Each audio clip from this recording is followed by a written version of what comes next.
Welcome to the Cozy Noah Vibes. I'm your host, Noah. Thank you for choosing to join us. Before we begin, find a comfortable position and set aside all tasks. Let's enter a state of calm together. First, let's take a deep breath. Inhale slowly, then exhale gently. Repeat a few times to deepen and regulate your breath. Now, use your senses to feel every part of your body, from head to toe. Notice any tension or discomfort. Simply acknowledge their presence. Don't try to change them. As you continue to breathe deeply, let's gradually release the tension in your body, starting from the head and moving downward, gently releasing each muscle. Feel the comforting lightness, like an invisible, comforting hand, gently embracing you. Shift your focus to your thoughts. Don't try to eliminate them. Just let them drift by quietly, like clouds drifting in the sky. You are merely an observer, unaffected by these thoughts. Let's take another deep breath, absorbing the peaceful and serene energy. In this moment, you are safe and tranquil. Anything can wait until tomorrow. Thank you for participating in tonight's scientific relaxation moment. May you have a peaceful night. Now, as you drift off to sleep, let's listen to a story. Garuda was the leader of the race of divine birds known as Saparnas, the king of all birds, acclaimed with titles like the Beautiful Winged and the Swift One. Like many heroes in Indian mythology, Garuda had a prestigious lineage. His father was Kashyapa, and his mother was Vinata, the daughter of Daksha. Explaining what Kashyapa represents in the complex and abstract world of Indian mythology isn't an easy task. In essence, he was the sustainer of the universe, the overseer of life and power throughout creation. However, this image gradually became more abstract, and his functions were divided among other celestial beings.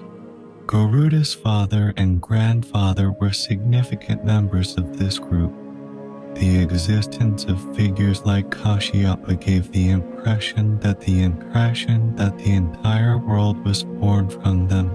Kashyapa married 13 daughters of Daksha, compared to the wives who bore the descendants of the race of the gods and the demons. Inada, Garuda's mother, wasn't particularly prominent. She always appeared alongside another wife. Tadru, the mother of the serpent race. Garuda's birth story begins with a wager between these two beautiful women. Garuda's lineage is akin to a family drama. In the midst of a household full of wives, there was always something to do. One day, Kashyapa asked Vinata and Tadru to make a wish. Tadru promptly declared, "I want 1,000 sons, each with equal radiance." Vinata pondered for a moment and said, "I only want 2 children, but each one must be mightier than any of Kadra's sons." It's possible that the seeds of conflict between the two lineages were sown at this moment. As often, it's advantageous to go second in such situations. Kashyapa noticed Vinata's slight selfishness and fully accepted Kadra's request, but told Vinata, "I can only grant you 1.5. Soon after, Kadru laid 1,000 eggs, and Vinata also laid 2 eggs. Before long, Kadra's 1,000 eggs hatched into 1,000 strong and radiant serpent descendants. Seeing this, Vinata became anxious. she secretly cracked open one of her eggs, but unfortunately, her child wasn't fully developed. This reckless act resulted in her firstborn, Aruna, being crippled. He angrily cursed his mother, condemning her to be Kadra's slave for 500 years until her second son was born. Unable to break the curse, if Vinata couldn't restrain her impatience and broke another egg prematurely, the curse would remain unbroken forever. After speaking these words, Aruna transformed into the charioteer of the sun god, ushering in the dawn from the east. In hindsight, perhaps this was punishment enough for Vinata's selfishness and impatience. Seeing the harm she had caused her own son must have been painful enough for any mother, let alone being cursed by him. But the extent of Vinata's remorse remains uncertain. Afterward, Vinata arranged to take Kadru to the sea to relax, unaware that the curse had already been set in motion. The sisters unintentionally witnessed the creation of the elixir of immortality, Amrita, during the churning of the ocean. It was then that Kadru suddenly asked Vinata, "What color is the divine horse?" Uxihorkas. Vinata truthfully described it as a pure white steed, but Kadru claimed it had black hairs on its tail. At that moment, Kadru made a startling wager: whoever guessed the color correctly would be the other slave. Whether it was a sense of fate's inevitability or simply Kadru's impulsive nature, Vinata, who knew Aruna had previously cursed her, accepted the bet. Because the swift horse had already departed, the sisters agreed to reconvene the next day to confirm its color. At this point, Kadru had an advantage regarding their childbirth agreement. However, to secure her victory, Vinata, though aware of Uxtuersh's true color, ordered her sons, the Nagas, to appear as black hairs on the horse's tail. Some Nagas refused, deeming deception contrary to righteousness, but Kadru, as willful as Vinata, cursed these disobedient children, decrying they would be burnt alive at the sacrificial fire of King Parikshit. This sacrificial ceremony even made the creator god, Brahma, uneasy. He made intricate arrangements to ensure the survival of the Naga race. But that's another story. The outcome of the bet the next day was predictable. With the help of her Naga sons, Kadru emerged victorious, making Vinata her servant. Simultaneously, the golden-winged bird, Garuda, was born. Although Garuda's radiant appearance at birth initially terrified people, mistaking him for a god of fire, he entered the world alone, without his mother's care and company. When the golden-winged bird flew over the sea to find his mother, he encountered Kadras coming. The Nagas were preparing to move to the island of Joyful City, and Vinata was to carry Kadru. Meanwhile, Garuda was tasked with carrying his half-brothers, the Nagas. At this moment, the young Garuda revealed his rebellious nature. He didn't refuse, but instead carried the serpents toward the sun. If not for Kadra's plea to the rain god, Indra, the serpents would have been charred by the sun's rays. Perhaps the thrill of flying surpassed the fear of death for these Naga children. Once they settled down, They even more recklessly demanded their half-brother take them on a tour of the sky. Garuda put his foot down this time, pondering for a moment before asking his mother, "Why must we obey the serpents?"